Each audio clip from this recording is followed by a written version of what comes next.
Now, the American President Donald Trump has signed an executive order freezing financial aid to South Africa, escalating tensions between the two nations.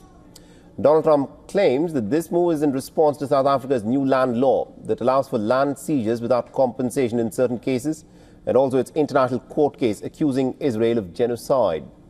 The order further states that the United States cannot support the government of South Africa's commission of rights violations and will withhold assistance as long as these unjust and immoral practices continue. Elon Musk, a close Trump advisor, and also a South African-born, American naturalized billionaire, has criticized the South African President Cyril Ramaphosa, calling the law to be openly racist. Ramaphosa has not yet commented on the aid cut, but has previously defended the land reforms policy, saying that no land had been confiscated and the goal was equitable land access. The White House has also announced plans to resettle South African farmers and their families as refugees, prioritizing humanitarian relief for the Afrikaners. And Trump's order also cites South Africa's aggressive positions against the United States and its allies, including its case against Israel at the International Court of Justice and growing ties with Iran. On Sunday, Donald Trump warned on Truth Social that he would cut funding to South Africa until a full investigation was completed. He later accused South Africa's leadership of doing terrible, terrible things. Meanwhile, Ramaphosa spoke to Elon Musk in an attempt to diffuse tensions, reaffirming South Africa's commitment to justice, fairness and the rule of law.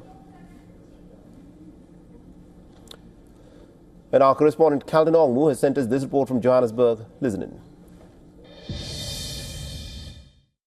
Land, land and more land.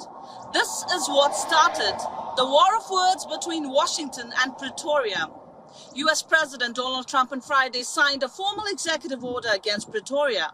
South African government took note of the latest executive order and said it's of great concern that the foundational premise of the order lacks factual accuracy and fails to recognize South Africa's profound and painful history of colonialism and apartheid. It further said Pretoria is concerned by what seems to be a campaign of misinformation and propaganda. Department of International Relations and Corporations further added that it is ironic that the executive order makes provision for refugee status in the US for a group of South Africans that remains amongst the most economically privileged, while vulnerable people in the US from other parts of the world are being deported and denied asylum despite real hardship.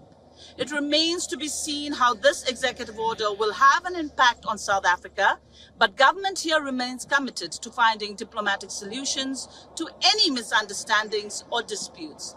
This is Calvin Ongmu from Johannesburg, South Africa for WION World is One.